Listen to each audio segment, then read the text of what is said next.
दुनिया का महान सेल्समैन लेखक आगमेंडिनो। छठा अध्याय। कारवां के अपने मुख्यालय पालमीरा लौटने के करीब 2 हफ्ते बाद हाफिज को अपने भूसे वाले बिस्तर से जागकर पेत्रोस से मिलने के लिए कहा गया। वह जल्दी से अपने मालिक के सोने वाले कमरे में जाकर उनके विशाल पलंग के सामने अनिश्चितता के भाव में खड़ा हो गया। पेत्रोस ने आंखें खोली और बिस्तर पर तकिया लगाकर बैठ गए। उनका चेहरा सूख गया था और हाथों की नसें तन गई थीं। हाफिज को यह यकीन करना मुश्किल हो रहा था कि यह वही इंसान है जिससे उसने 12 दिन पहले बात की थी। पेत्रोस ने पलंग के दूसरे हिस्से की ओर इशारा किया और नौजवान धीरे से किनारे पर बैठ गया। वह बूढ़े आदमी के बोलने तक इंतजार करने लगा। उनके पिछली मुलाकात के बाद उनकी आवाज में बदलाव आ गया था। मेरे बेटे, अपनी महत्वाकांक्षा पर फिर से गौर करने के लिए तुम्हारे पास कई दिन थे। क्या तुम अब भी एक महान सेल्समैन बनना चाहते हो? जी मालिक, बूढ़े आदमी ने सर हिलाया। अच्छी बात है। मैंने सोचा था तुम्हारे साथ लंबा वक्त बिताऊंगा, लेकिन जैसा कि तुम देख रहे हो, मेरे इरादे कुछ और हैं। हालांकि मैं खुद को एक अच्छा सेल्समैन मानता हूँ, मैं मौत के अपने दरवाजे से चले जाने को मनाने में नाकाम हूँ। वो कई दिनों से हमारी रसोई के दरवाजे पर एक भूखे कुत्ते की तरह इंतजार कर रहा है। कुत्ते की तरह वो जानता है कि एक ना एक दिन दरवाजे पर कोई पहरा न होगा। खांसी की वजह से पेत्रोस को बीच में रुकना पड़ा और बूढ़े आदमी को सांस के लिए तड़पता देखकर हाफिज मूर्ति बनकर बैठा रहा। आखिर खांसी बंद हुई और पेत्रोस कमजोरी से मुस्कुराए। हमारे पास वक्त कम है तो शुरू करते हैं। पहले देवदार का बक्सा निकालो जो इस पलंग के नीचे है। हाफिज झुका और उसने चमड़े से बंधा एक छोटा बक्सा बाहर निकाला। उसने उसे पलंग पर पेत्रोस के पैरों के पास रख दिया। बूढ़े आदमी ने अपना गला साफ किया। बरसों पहले जब मेरी हैसियत एक ऊंट वाले लड़के से भी कम थी, मुझे एक मुसाफिर को बचाने का मौका मिला था जिस पर डाकुओं ने हमला कर दिया था। उसने कहा मैंने उसकी जान बचाई और वो मुझे इनाम देना चाहते हैं। हालांकि मुझे कुछ नहीं चाहिए था, क्योंकि मेरे पास ना तो पैसा था ना ही कोई परिवार। वो मुझे अपने घर ले गए, जहां सबने मुझे अपने परिवार के एक सदस्य की तरह ही अपनाया। एक दिन जब मैं अपनी नई जिंदगी का आदी हो गया था, उन्होंने मुझे यह बक्सा दिखाया। अंदर चमड़े की 10 सूचियां थीं। हर एक पर नंबर थे। पहले वाले में सीखने का राज लिखा हुआ था। बाकी सूचियों में बेचने की कला के राज और सिद्धांत लिखे थे। अगले 1 साल तक हर रोज मुझे सूचियों के अल्फाज सिखाए गए। साथ ही पहली सूची में बताया गया सीखने का राज। मैंने हर सूची के हर शब्द को इतना रट लिया कि वो मेरी सोच और मेरी जिंदगी का हिस्सा बन गए। मैं उनका आदी हो गया। आखिरकार मुझे वो बक्सा दिया गया जिसमें सभी 10 सूचियां थीं। एक सील की हुई चिट्ठी और एक बटुआ जिसमें सोने की 50 मोहरें थीं। सील की हुई चिट्ठी को मुझे तब तक नहीं खोलना था जब तक कि मुझे अपनाने वाला घर मेरी नजरों से दूर नहीं हो जाता। मैंने परिवार को अलविदा कहा और चिट्ठी खोलने से पहले पालमीरा जाने वाले व्यापार मार्ग पहुंचने तक मैंने इंतजार किया। चिट्ठी में मेरे लिए आदेश था कि मैं सोने के सिक्के लूं। जो कुछ मैंने सूचियों से सीखा है उन्हें अमल में लाऊं और एक नई जिंदगी शुरू करूं। चिट्ठी में मेरे लिए यह आदेश भी था कि मैं जो कुछ कमाऊं उसका आधा हिस्सा गरीबों में बांट दूं। लेकिन मुझे चमड़े की सूचियों को ना तो किसी को दिखाना था ना ही देना था।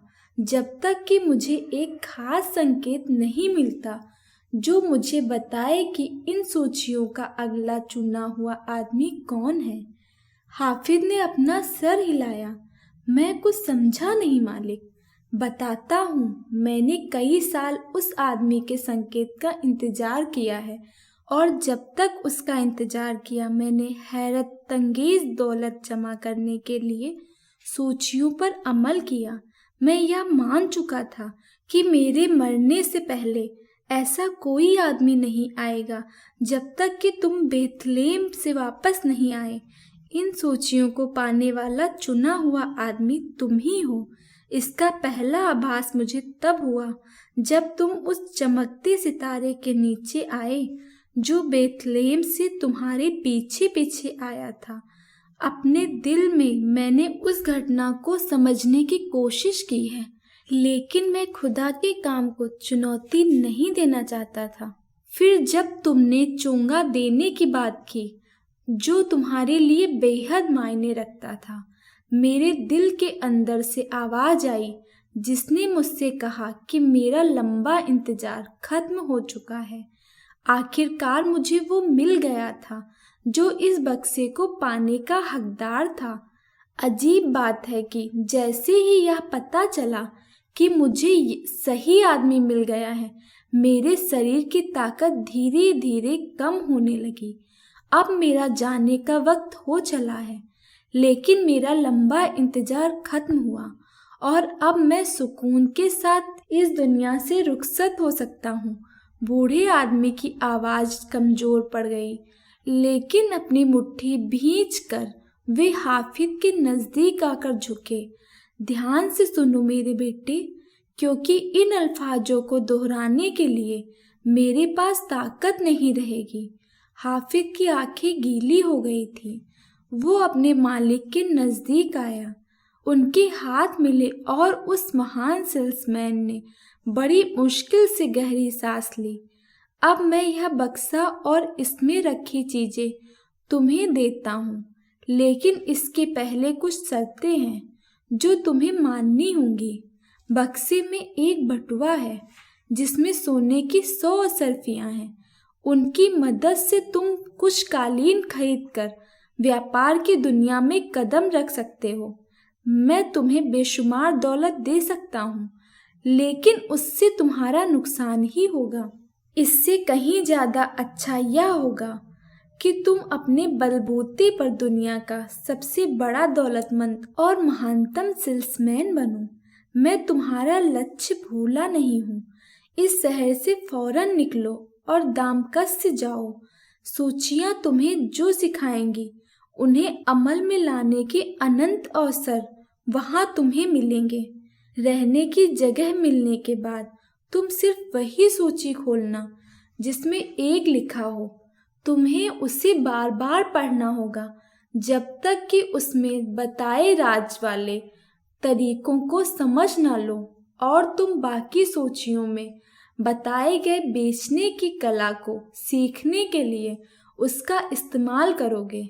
जैसे जैसे हर सूची से सीखोगे, तुम खरीदे गए कालीनों को बेचना शुरू कर दोगे, और जो कुछ तुमने सीखा है उसमें अगर अपना तजुर्बा भी शामिल कर लो और सूचियों को पढ़ना जारी रखो, तो हर रोज तुम्हारी बिक्री कई गुना बढ़ती जाएगी। तो मेरी पहली शर्त यह है कि तुम्हें इस बात की शपथ लेनी होगी कि तुम नंबर 1 लिखी हुई सूची में बताए गए निर्देशों का पालन करोगे। क्या तुम्हें मंजूर है? जी मालिक। बहुत अच्छे।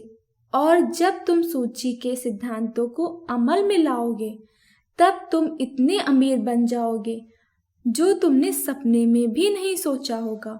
मेरी दूसरी शर्त है कि तुम लगातार अपनी कमाई में से अपने से गरीब लोगों में बांटोगे। इस शर्त पर तुम्हें शक्ति से चलना होगा। क्या तुम्हें मंजूर है? जी मालिक। और अब सबसे अहम शर्त, तुम ना तो सूचियां किसी को दिखाओगे, ना ही इनमें बताई बातों को बताओगे। एक दिन एक आदमी आएगा जो तुम्हें एक संकेत देगा, बिल्कुल उस सितारे और तुम्हारे निस्वार्थ भाव की तरह जिस संकेत की मुझे तलाश थी। जब यह होगा तुम उस संकेत को पहचान लोगे।